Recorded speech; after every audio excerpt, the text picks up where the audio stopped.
Welcome to the Football Show on PLZ Soccer's YouTube channel. I'm Peter Martin. I'm delighted to say Alan Ruff, Ryan McGowan of St Johnstone and Alison McConnell here with me in the studio. And here's what we're going to be talking about. Brendan Rodgers hailed Joe Hart for showing a strong mentality to save the decisive Aberdeen spot kick after missing his own penalty in the nerve-wracking semi-final shootout. Peter Leven believes Aberdeen have shown their potential to incoming manager Jimmy Thelin after going toe-to-toe with Celtic in the Cup semi-final. Listen, you can see there's a good squad here. There's ability there, and obviously the heart and desire's there as well. Philippe Clement insists he wasn't surprised by Rangers' impressive performance against Hearts after the Light Blues recovered from a damaging week in the title race. Of course, it's pleasing is maybe not a good word. It's what I expected, it's what I demanded, it's what I wanted. Stephen Naismith reveals why he believes Hearts came off second best to Rangers as they missed the opportunity to end their season with a Scottish Cup final. I thought we controlled the ball a lot, we created opportunities, and then I think what you see is our immaturity in the final third.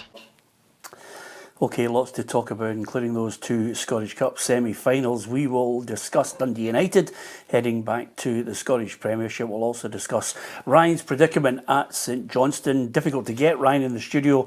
Weeks and weeks of phone calls saying, look, Ruffy tipped St Johnstone to go down at the start of the season. We just have to live with it, Ryan. Just man up and come in here and start the fight midway through the second half of the show. So hopefully that's exactly what's going to happen. But football issues first and foremost. Two cup semi-finals. One of them I thought really good to watch. The other one was a case of Hearts maybe should have thrown a bit more caution to the wind in their game against Rangers. Yeah, I think Naismith kind of hit it on the head there. It was a lot of opportunities that probably both teams got into the final third, and it was just a misplaced pass or a badly executed decision. And I think Rangers at the end probably ran out comfortably and could have scored a few more, but from a Hearts perspective, it was pretty disappointing afternoon for them, I thought. Yeah. What did you make of both semi-finals overall, first of all, Ruffy? I thought the Celtic game was exciting to watch as a neutral, obviously, when there's goals in the game, and it's a semi-final. I actually thought Celtic got away with one. I thought Aberdeen at one stage of the game, maybe could have snatched it. I don't think Celtic played particularly well. I think, to be basically honest, I think Gata Vickers and Scales were probably the worst I've seen, the two of them. But Aberdeen had a plan, to get the ball over the top, and it worked for them. But I thought it was good to watch. Obviously, penalties always make it a wee bit more exciting. I'm not having a goalkeeper taking a penalty. Yeah, I'll get to you on that, Ruffy. I'm glad you said that. I actually get pelters on social media for suggesting keep keepers away from penalty kicks, but we'll get to that in a minute. Ali, I would hate to be any player, I don't know if you do it, Ryan, but I'd hate to be any player who actually at some point indulges in social media, because Cyriel Dessers 1 minute is the king of the castle and the next minute he's a complete dud. He would never know where he really sits, and he scored 19 goals. I think that's just a narrative, particularly at Celtic and Rangers. I think you never have credit in the bank. Almost it's incredibly reactive. I think it's very difficult if you're not banking and scoring every week. I think if you have a poor game, I think it could fry your brain if you read everything that was written about you by people. And a lot of times I think, particularly on social media, you have opinion presented as fact. At time, you have nonsense essentially written. I think about background stories and fabrications of things. I think if you're a player, I think you just have to keep an even keel. I think you just have to be listening to people around you, coaches around you, teammates around you, taking on board the advice that you're getting from there. But I don't think you'd be looking to social media for any pointers. Yeah, there was a line in the sand, Ryan, where I actually looked at social media, especially on Twitter, and it was Hearts were 2-0 up in a Scottish Cup. I've seen this one. Came against Hibs, and I thought, surely it's at Tynecastle, surely they'll see it out, and then all hell let loose in 2016, they go on and win the Cup, Hibs. I've seen that. It gets retweeted every anniversary. I've decided not to take it down. Do you indulge in it, or do you just glance at it occasionally? I don't think I've played at a big enough club to get enough abuse. I do enjoy it. I like it going on social media. I've been lucky enough that I've probably get more positive things than negative. But yeah, I've not played at a Celtic or Rangers where it's a little bit more cutthroat and thousands of fans tweeting you or sending you messages. So overall, I think you can just sort of shuffle through it and take some good, take some bad, and like Alison said, just kind of keep an even keel and use it for what it is, really. Yeah, and with that in mind, though, if Cyriel Dethers was flicking through it, he certainly would have been happy because he took his first goal well. He took well. The second one, he had a couple of chances at it, but overall, I thought he was a proper nuisance for Hearts. He stretched that sort of back line and let Cantwell and sort of Rangers players get on the ball. And sometimes if you're at Celtic and Rangers, you have to score week in, week out. I don't think he's that type of striker, but I think he brings a lot to the team, which is probably goes sort of amiss because he's not scoring constantly every week. But you probably get to 20 goals plus by the end of the season, which is not a bad return. Yeah, absolutely. Philippe Clement, obviously it was a tough week for Rangers, but I think the expectation was for Rangers to make it to the final, and they did, and the Rangers manager understands all about that expectation. Of course, it's pleasing is maybe not a good word. It's what I expected. It's what I demanded. It's what I wanted. It's what I knew I would get of the team also. So I was totally not pleased about Ross County, about the game, where we lost our structure, where we lost our normal football. Against Dundee, we were too much in a rush to score the goal, and we lost some overview, and today we found the right balance again. Always helps when you score early, though, Alison. It settles the nerves and then maybe changes the attitude of Hearts as to what they've got to do. But Rangers just grew in confidence from that. Yeah, absolutely. I think an early goal's a game changer in an encounter like that. I think it upset Hearts' game plan. I think they would have been wanting to keep it even for as long as possible. I think then you've got to go out and you've got to change it a wee bit, but also too, it just dissipates any anxiety among your own support. Hearts had a real clamour in their hands to get fans to take tickets and everything. I think you're walking out to a huge Ranger support.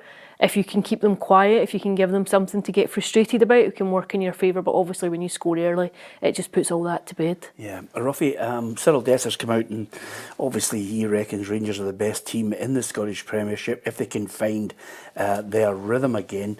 Sometimes fans tend to, and of course we're slightly more cynical, tend to look at any comments like that and dismiss them. It's about actions on the pitch. Rangers know that they've got 6 games that could absolutely determine the season. Win all 6 and it's a season to remember.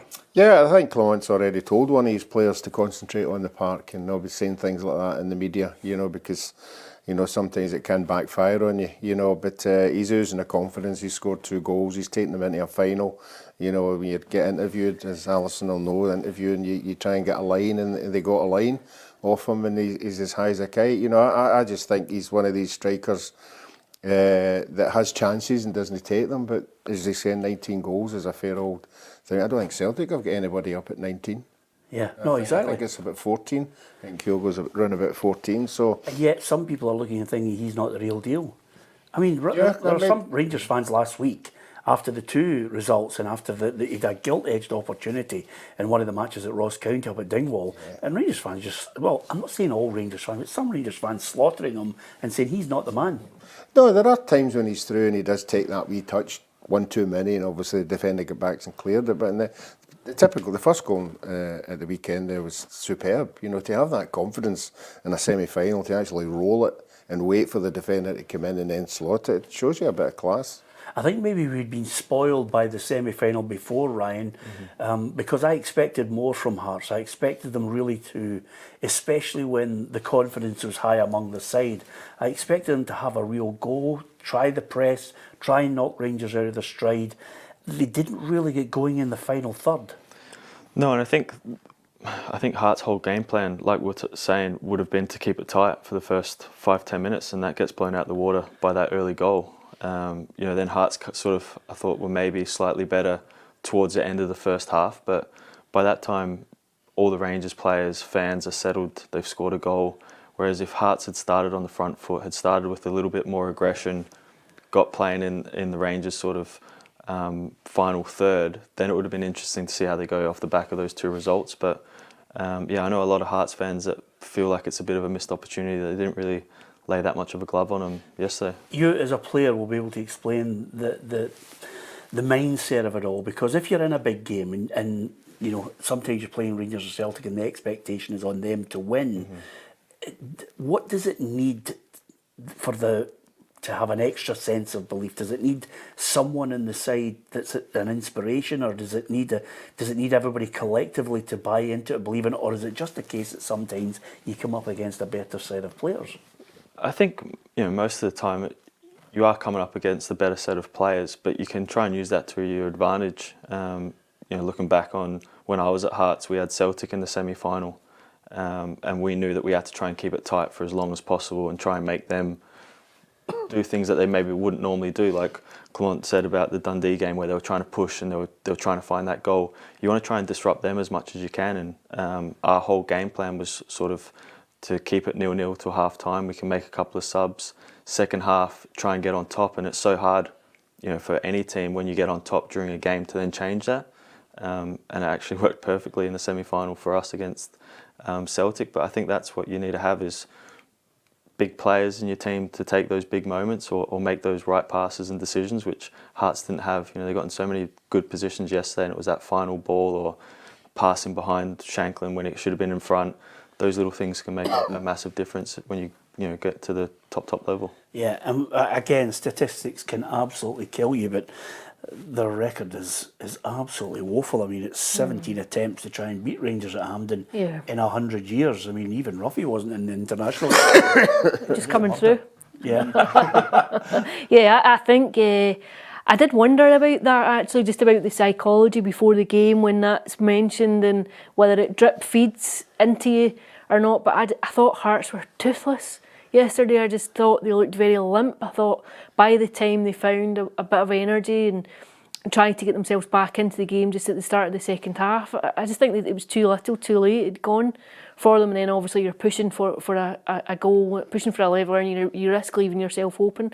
But yeah, I think Stephen Naismith will be really frustrated by it. I think overall they've had a fairly strong season. They've got that third place. They know they're looking ahead to European football. I think he would have wanted a final place. I think he would have had his eye on a bit of silverware.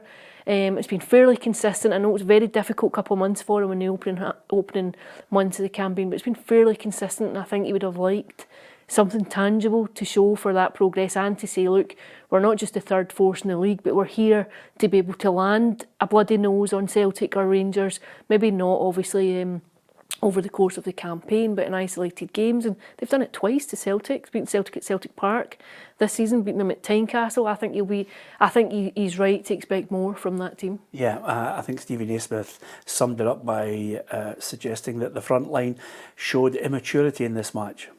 I thought we controlled the ball a lot, we created opportunities, and then I think what you see is our immaturity in the final third.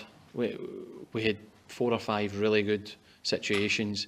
We either pick the wrong option, overhit a pass, or we don't get the finish. In them moments we must hit the target or make the goalie make a save or score a goal. I think that's the biggest frustration for me, because we get good opportunities that we didn't take, and the goals we concede are cheap.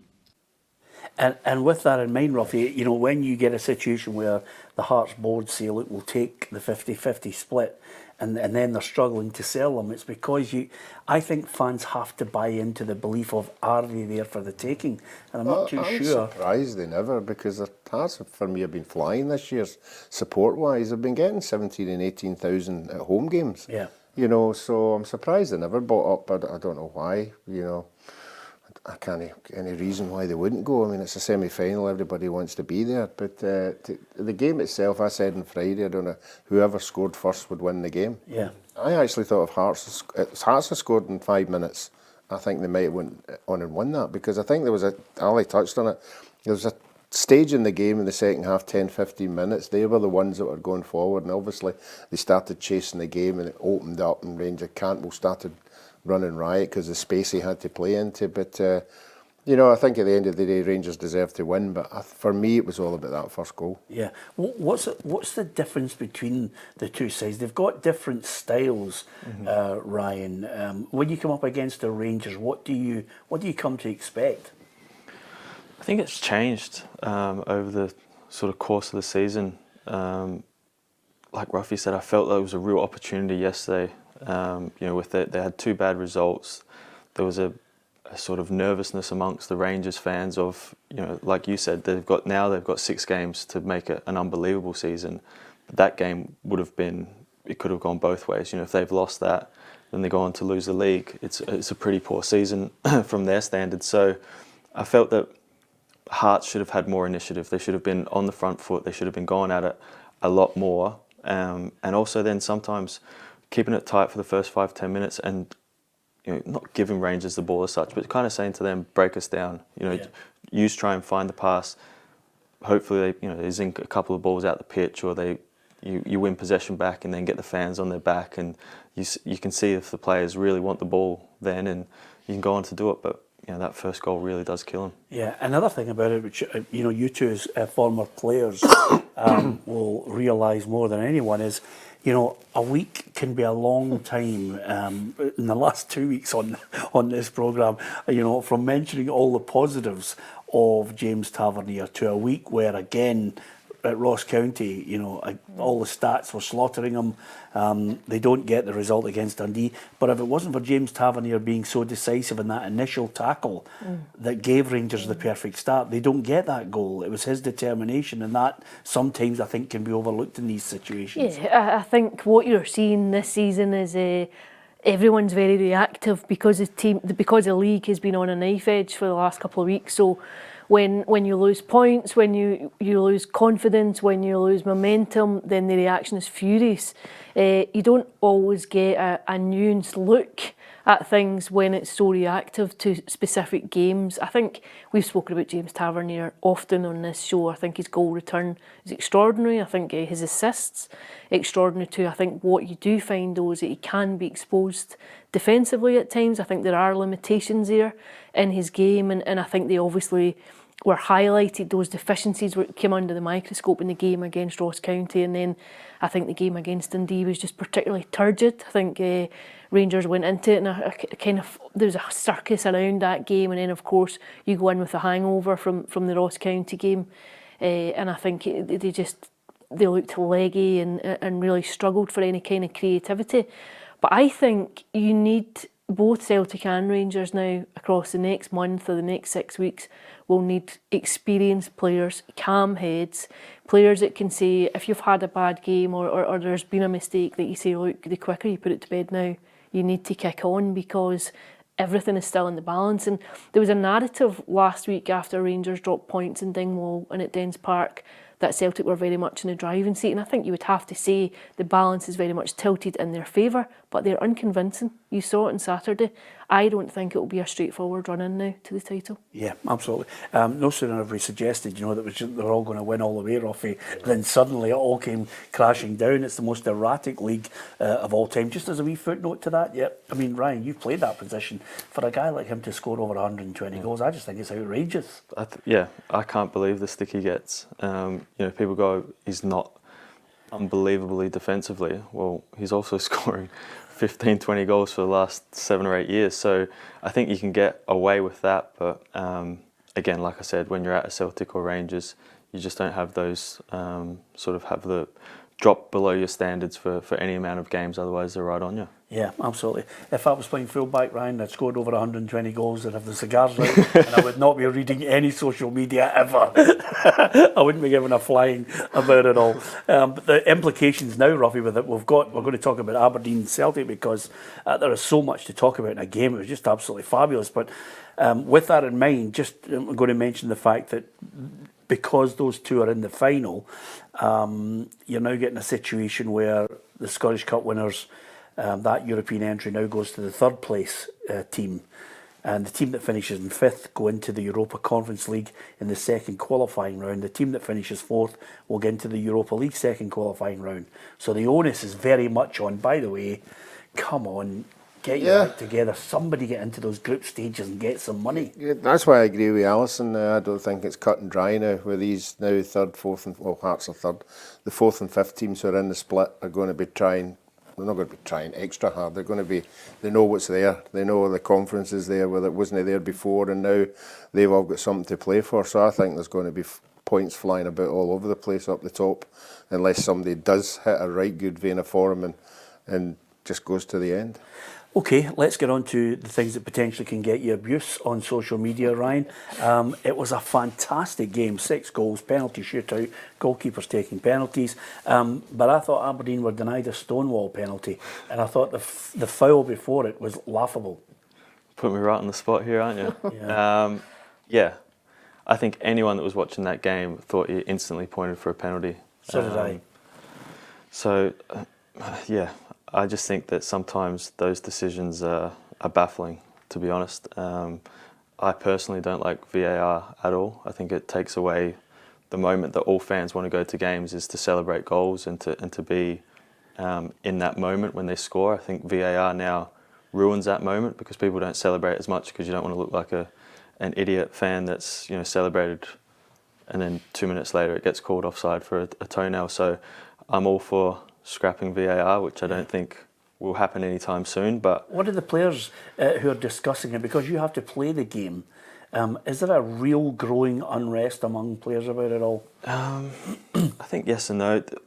When I played it in Australia for Sydney, we had it. So I've played with it probably for the last 5 seasons now. So yeah, I've kind of seen everything that's happened from, you know, us scoring a goal and it getting it brought way back because it was a foul, you know, a minute earlier.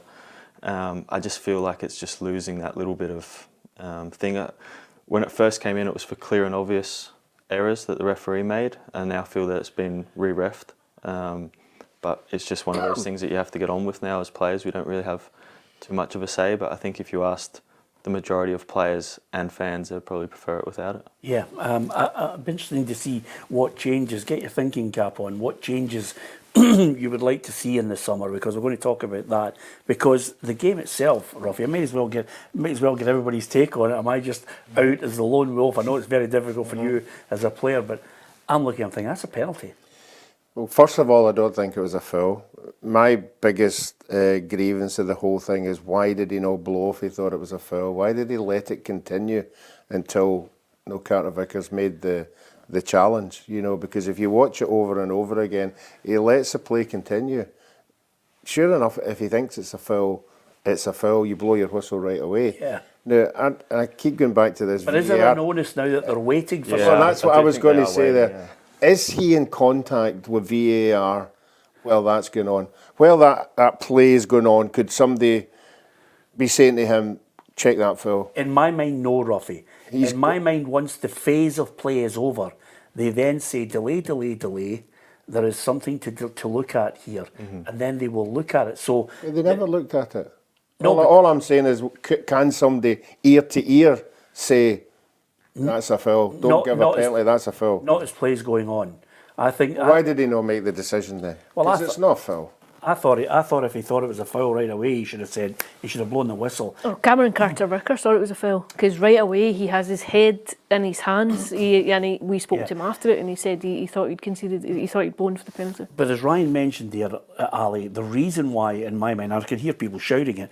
The reason why he didn't blow is because referees now are letting all the phase of play go, and then they'll say, well, somebody's going to pick up my mistake at the other end.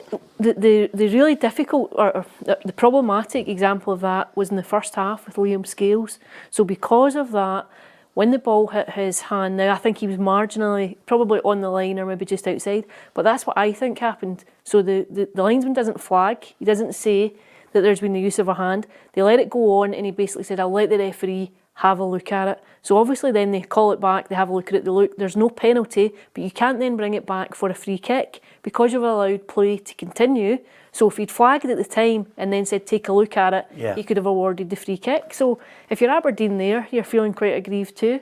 Yeah, as far as the overall game, I mean, it's a great game to watch, wasn't it? Brilliant, wasn't it? I mean, it's one of those ones where at the game you're sitting there going, this is madness because you're caught up in the fans. If you're sitting and watching on the television, you're thinking, you know, I always remember a great Manchester City manager that Ruffy remembers, Joe Mercer, and they said to Joe after a game, what makes a great game? And he went, 2 rotten defences. And I thought, that summed it up perfectly, didn't it? Yeah, I think both teams put on a real good spectacle. You know, like you said, the defence was maybe a little bit wanting from both sides, but you know, I thought all the goals were good. The atmosphere around the game was good.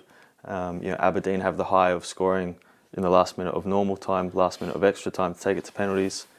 Get to the penalties, Joe Hart steps up. I think everybody's like, what's going on? And yeah, it sort of summed up Scottish football in that sort of one instance, in that one game with everything that's gone on this season. But yeah, I'm just glad that it was a good game. It was one that I enjoyed watching at home, and hopefully get there at some point again. Yeah, I mean, that's the ultimate thing for players. They love to get to that occasion when you are at a semi-final. Sometimes semi-finals can be dull, but as Ryan's mentioned there, Ruffy, it was really exciting. It was swaying from one end to the other.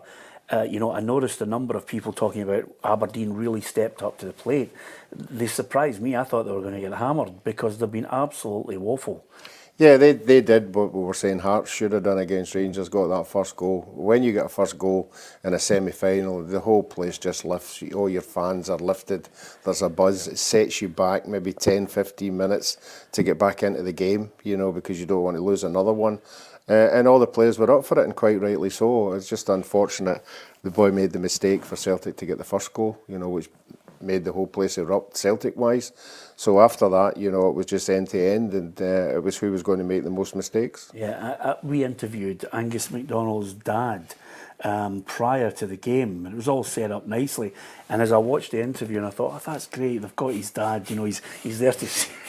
He's there to see his son, and then he just has a nightmare. I mean, I don't know what he was doing, Ryan. There's nothing worse. I mean, at that point, there seems to be this strange obsession now with modern day football to just roll it about, maybe look for the square ball across. He's the last man, I'm thinking, launch it. Yeah, it's luckily, well, I don't think I've been caught in that situation. Probably someone on Twitter will mention that I have been, but yeah, you know, I think that just shows you the emotions. He gives away that goal, and then he scores at the end. So you just have those highs and lows in football, and he's experienced it all in one game. But did you think Aberdeen were going to win at one point? At one point, yeah, I did. I thought they had the ascendancy into the second half. You know, just scoring those late goals is just such a... Celtic would have been thinking, that's us done, 2-1, scoring last minute, then they've got another 30 minutes. Aberdeen's got that lift of, you know, we've scored 2 already, we're playing well. They've got players in their team that can make a difference, and I think that's probably what showed throughout this extra time as well. I thought they were probably a slightly better team in extra time, and I think a lot of Aberdeen fans will probably be wondering where was that team all season, because they have got a really, really good squad there, and it just goes to show that when they're all on their game, that they're a game for anyone. Yeah, Ruffy, 2 brutal points here, just on that point with which you mentioned there, which is you know, Aberdeen's performance, and a number of people have come out and said, in fact, let's hear from Peter Leven first of all, just on the point of the performance first of all. This is what the Aberdeen manager had to say at the end of the game. He texted me last night, just wished me good luck. I'm sure he would have been watching. I don't think his game's till tomorrow or Monday. Listen, he can see there's a good squad here. There's ability there, and obviously the heart and desires there as well. So, listen, it's up to the boys to keep performing like that. I said that's the standard for the next 5 games, so take it from there. Okay, he's talking about Jimmy Thelin, who'll be watching that game. I'm afraid I don't agree with that, Ruffy. I think he needs a clear out. That squad's got 4 managers a sack. Yeah, and he'll have to judge it on the whole season. You're not going to judge it on the semi-final, but it'll be the new manager coming in that will make that decision. I do think that there is quality in that side. I just think they were really lacking in confidence, a lot of the players.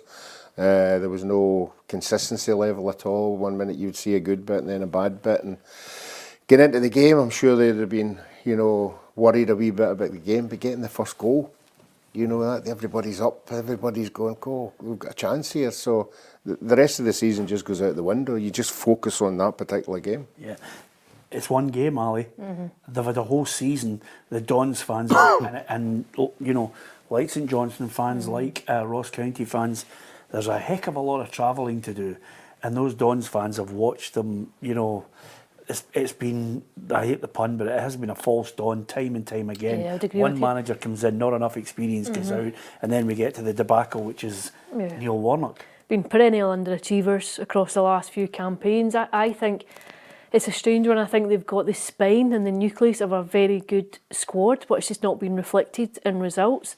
You've seen it in sporadic games this season. Eintracht Frankfurt, Rangers, the performance against Celtic. I think Aberdeen fans would be entitled to ask where that spirit and energy and aggression has been across the duration of the campaign. But I think that must be a particular frustration. I think they do have good players in there. Majowski, I think that was his second goal. I think he'd only scored 2 goals in 12 going into it. But he had Celtic spooked. Every time Majowski had the ball, particularly in that first half, you could sense the apprehension from Scales and from Carter Vickers. He carried a bit of menace, playing with a real confidence. He just had that aura about him that all good strikers have, that he looked as though he knew the way to goal. But I think if you're an Aberdeen fan, you'd be tearing your hair out. Yeah. Ruffy, what about goalkeepers taking penalties? That's all right if you're Artur Boric and you decide to put it in the postage stamp against Dundee United, but there's not too many. I think there was a great goalkeeper, I don't know if he played for Colombia, Chilabert, and he used to hit free kicks 25 yards out and he could bend them into the roof of the net. And of course you had Hamish McCalpine, Dundee United. Yep.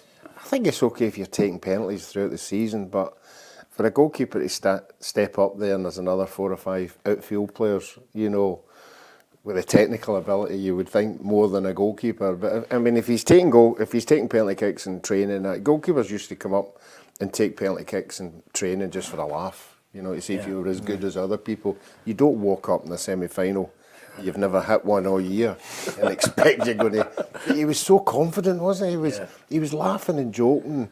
Even when he missed it and even when he was making the saves, he just seems a special kind of guy, you know, who doesn't let anything get to him. But to step up in the semi-final and miss it, I mean, he's very, very fortunate he saved the last one, because if Aberdeen had went on and won it in the penalty kicks, he would have come in for a bit of criticism. The thing is as well, the subsequent penalty kicks were good.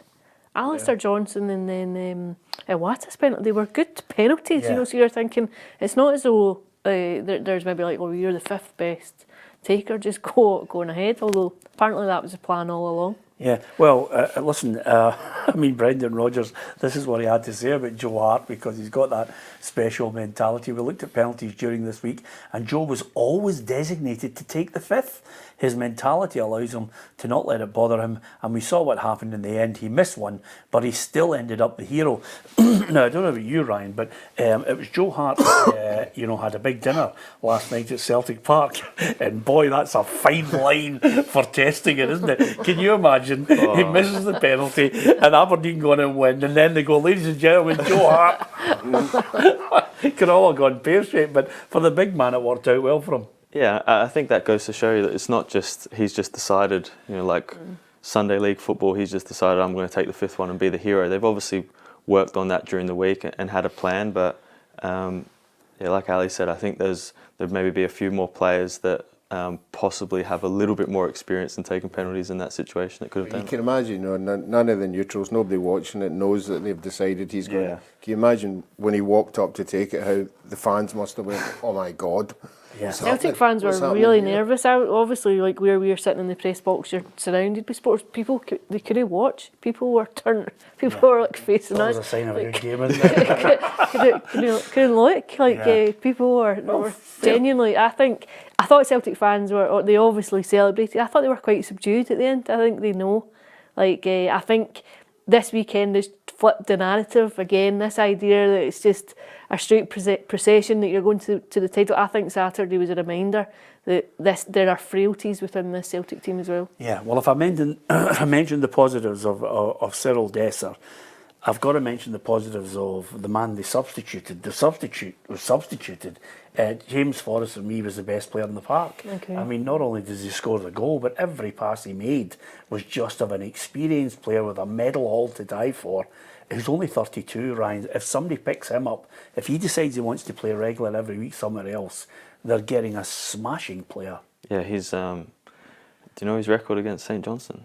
I think every time I've played against him, he's scored against me. So I don't know if he wants to come to St Johnstone next season. I think we'll be more than happy for him to come. But I've honestly played against him since we were kids. I'm 2 years older than him, so I remember the season that he kind of broke through. I was at Hearts, and up against them, and then ever since he's just, his record for Celtic is unbelievable, and for a homegrown player to have gone on and achieved what he has done, I think again similar to Tavernier, he gets a little bit of unnecessary flack, but I think at the weekend it showed you that there's still a real good quality player in there who knows how to perform at the high level in big games and take those moments. I think he's one of Celtic's best wingers still. I would start him. Well, the manager thinks that, but he fought 3 or 4 others that, that was his way of saying it. Brendan's another one, got away with one as well, making that substitution. In the Rocky. I know managers have to make decisions, and he made a decision, right, Aberdeen were coming into the game, I better get another centre-half on.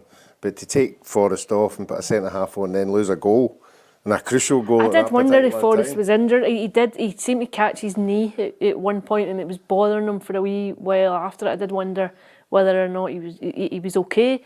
But yeah, I agree with you. But I thought he was on the pitch for 90 seconds or something when he scored. He had a chance before that. Yeah. He just felt like he was on the park for a matter of minutes, and he done more than what had happened, what Celtic had had for the hour before it. I just thought he injected a bit of creativity in it, a bit of calmness, some assuredness. He was responsible for opening up another couple of opportunities there. He should have done better with one of them. I think that's been a failing from Celtic this term too. Like when they're in top of games, controlling games, he can't quite put it to bed. You saw it at Ibrox a couple of weeks ago, that first half, utterly dominant, and yet you just can't kill it off. You can't just put it to bed and secure the points, and they're not strong enough defensively that then teams can come back. Okay, the two of them are going to play in the final. It's Celtic's 60th Scottish Cup final. They've got 41 wins, Rangers 53rd, they've got 34. And it's the 60th Old Firm final since 2002, Ruffy. And suddenly, by the time we all get there, we'll be looking at Rangers and Celtic and thinking, this is going to be it could potentially be a double for either of them, or a treble, who knows? Yeah, and I think from a neutral point of view, and probably the sponsors' point of view as well, that's the game they wanted. And I think for it to be the last game of the season, it's the one you want to win. It's the one that if you win it, you send your fans away for a couple of months, high as a kite. If you lose it, you've got to start rebuilding. And a lot of pressure on both sides. And I think it's going to be an open game, as we've already discussed. I think both teams are, I think somebody used the word, a bit flaky. I hope we get in more goals. I hope it's an exciting game. Yeah, absolutely. By the time we get to that run-in, if Celtic and Rangers have got destiny in their own hands and looking for success in the league and to finish it off with a cup win at the bottom end, by the way, I have to say, Ryan, we have been up and down, changing our mind every week, trying to work out who is going to be. We all accept Livingston are gone, but we're now working on the basis of who is going to be in that playoff spot. The one who have you picked? Well, the overriding factor, I picked St Johnstone at the start, and the overriding factor in anyone who's in that playoff place or who escapes it has always been if you've got goal scorers. Mm-hmm. If you've even got somebody who can string 5 goals, suddenly you've got a chance. And I look and I'm thinking to myself, well, Nicky Clark's more than capable of scoring goals. Yeah. And you're looking at your side and you're saying to yourself, obviously disappointed to lose against Kilmarnock, but I look at your side, you've got Nicky Sidibe. Yeah, he took his goal the other week there really well, and you're saying to yourself, okay, have they got enough goals? And you look up there and Simon Murray's scored a peach, and his work rate is exceptional. Brophy not been as regular as they would have liked, but they've got goal scorers too. It's cut. I can't pick between these now. Yeah, and this week could it all change again. Ross County can go to Livingston, win. We could beat Hibs. Motherwell beat Aberdeen, and there's 1 point between the three of us going into the split. So I think there's going to be a lot of twists and turns, not only at the top but at the bottom as well. But we can only focus on ourselves, and albeit Ross County beating Rangers was a bit of a surprise for everyone, it doesn't really change our sort of mindset going into the split. We need to be more consistent. I think all the teams in the bottom 6 will say the same things. They've not been consistent enough over the season. That's why we find ourselves in the bottom 6. But you just need to make sure that you are consistent level enough to get enough points that come the end of the season you're not in those playoff spots. Interestingly enough, is there a real sense from yourself and the boys that you can drag Aberdeen into it? Well, I think so. I think we can only focus on ourselves, so we need to try and beat Hibs at the weekend. If we do that, then we don't know what's going to happen up at Pittodrie, but that could make us even with Aberdeen. We don't know what's going to happen at Livingston. You know, we then play Aberdeen the second game of the season, or the post-split. So yeah, we know that we need to win more games than we lose between now and the end of the season, but we need to find that consistency, which we've shown sporadically throughout the season. Yeah, one of the things that we mentioned, Ruffy, and it changed my mindset about 2 or 3 months ago, was the fact that Craig Leven was there. And again, sometimes an experienced manager can make all the difference. Yeah, there's no doubt about that. He seems to have mellowed a wee bit. He seems to have been a wee bit not the same. One of the finest, one of the finest guys in a press conference ever. Yes, I know, Him and Lennon are the top two for throwing grenades, Ruffy. Yeah, but I mean, if you've got a manager like that who's been there, done it, you know, you would expect him not to come up with a way, you know, to get out. That's why they've obviously gave him the job. But for me, it's 5 games to go. I think if any of these teams win 3 out of their 5, I think they'll think they're safe, you know. But I think they'll all, although they're all in different positions in the league, I think they're all capable of beating each other. So that's the call. You've got to go into games think you're going to win them. Yeah, I'm looking at the Ross County and St Johnstone super tight together. And again, it's one of those ones where everybody will start, even the players will start thinking what's happening at the other game. I wonder if it might come down to the head-to-head. It could. I think you're a while away from that just yet. But I don't think Aberdeen are entirely out the bit. Was it 4 points between them? I think if they can play the way they played on Saturday, that's the $1 million question. I think they've got. They're all auditioning almost for their futures under a new manager. They'll know that he's going to be looking at games and making assessments. So I think there's an added incentive there for Aberdeen. But I think essentially what it comes down to now is almost just about who can stay calm under pressure, who can cope with what that situation entails, because I think it can really play with your head when you find yourself in the bit. Where St Johnstone and where Ross County are just now, and I think that's where your experience comes in, not just in terms of managerial experience but player experience too, and just trying to keep things in an even keel and not panic. If you do have an adverse result at this stage, not to panic and not to find yourselves adrift at any point. Well, what's the overriding message then from Craig? Because he's been over the course before, maybe not too many times I can think of where he's been involved in relegation battles, but he has been over the course as a tremendously experienced manager.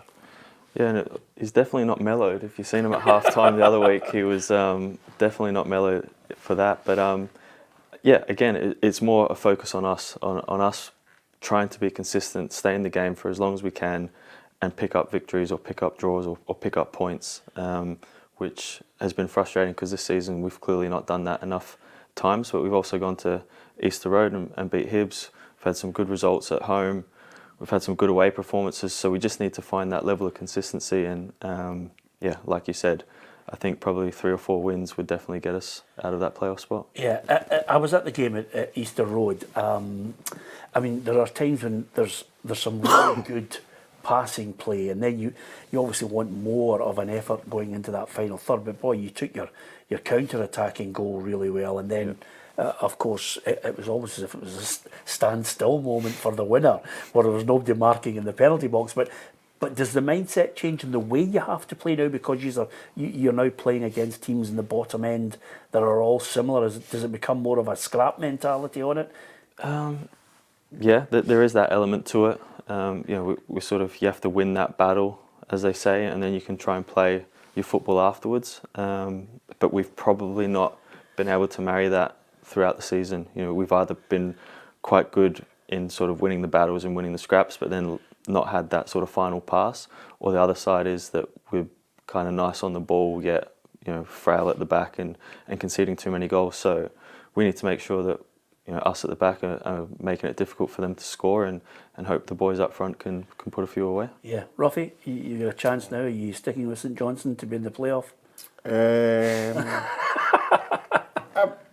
Don't change the tune now. Go on, be honest about it. Well, in the light of Ross County getting that result last week, I think they're going to be a wee bit more confident than St Johnstone.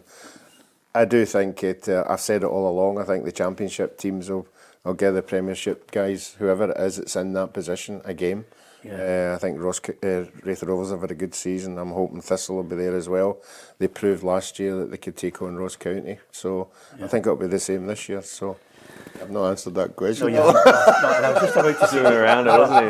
there are two nations in the world that I love, right? Because one, they're gobby, two, they don't suffer bullshit, Ruffy, and they are the Netherlands. I've never met anyone who was an introvert from the Netherlands, and the other one is Australia, because as you know, we've had Scott McDonald on here regularly, and it's a baseball bat. So you sticking with St Johnstone, Ruffy? No, I'm going for Roskilde.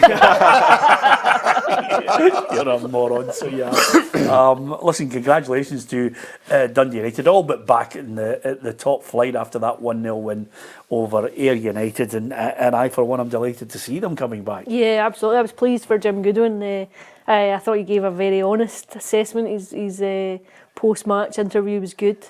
Admitted himself, there's been moments that haven't been great, but yeah, I think he'll be delighted. And I think the league benefits. You're coming up, you'll have a Tayside derby next year. I think that these are the games that you want to showcase and enhance the profile of the Scottish game. You can market it.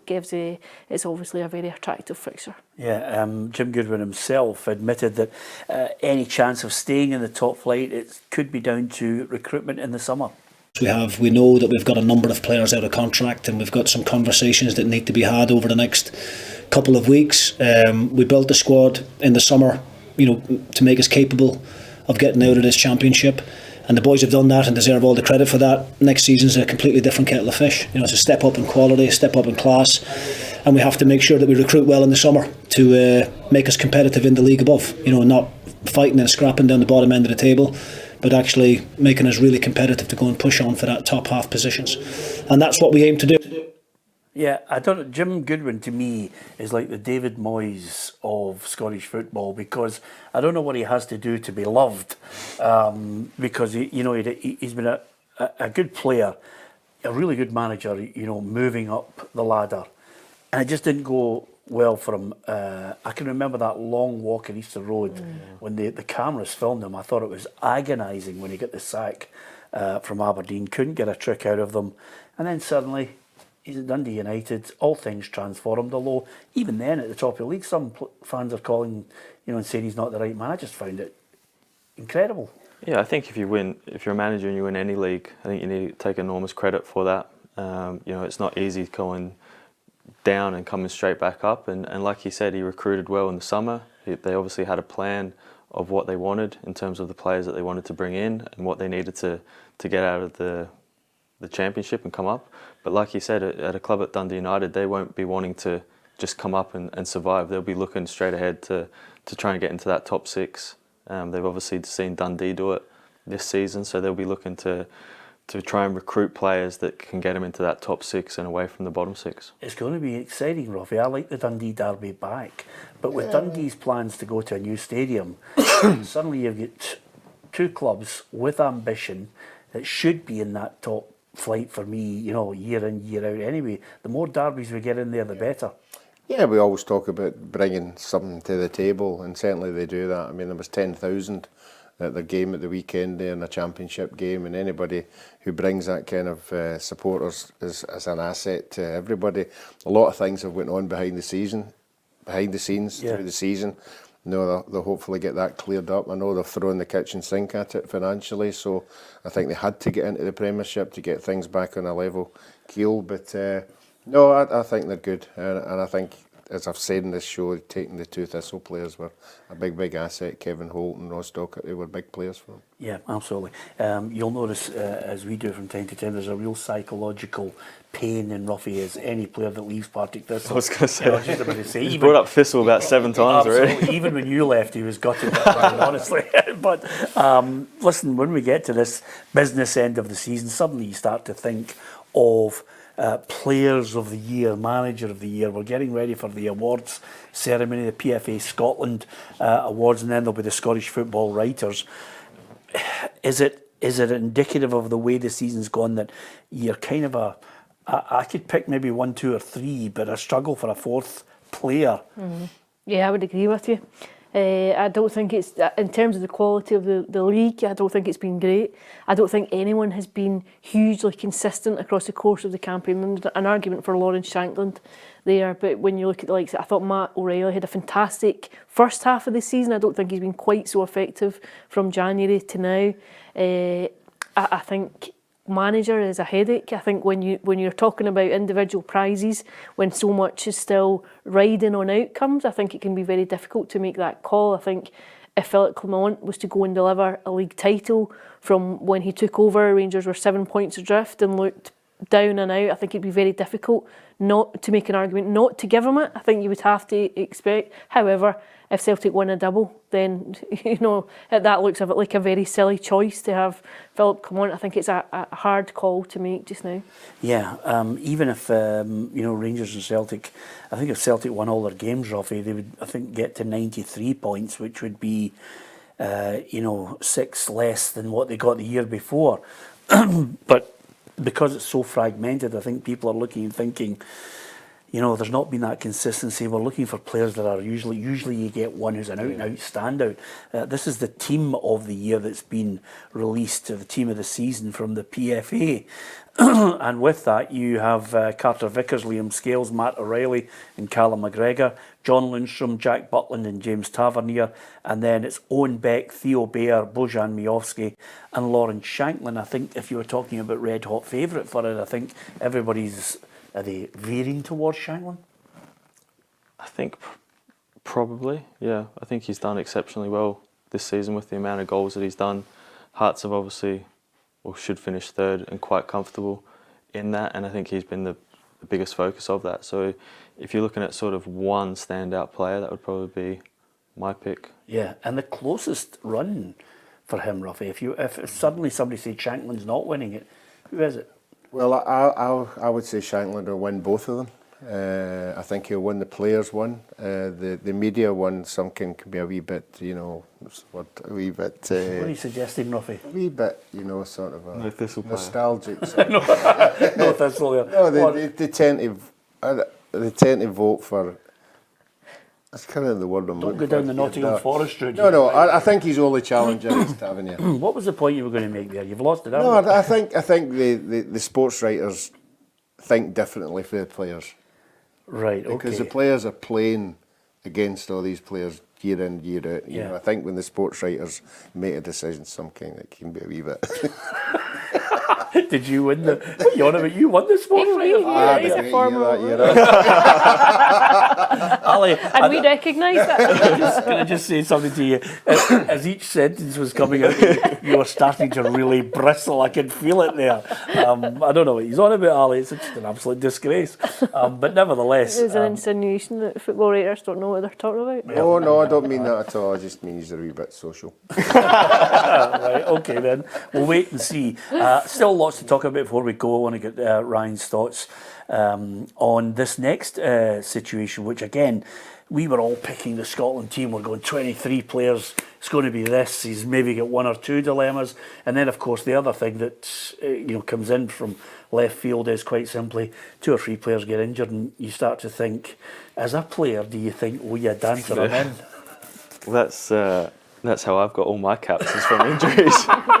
You do yourself a disservice. No, I'm definitely not. My brother tells a story. There you go. 22. Wow. And probably 22 was from injuries. But have you ever seen the Stephen Bradbury? Have you ever heard that story?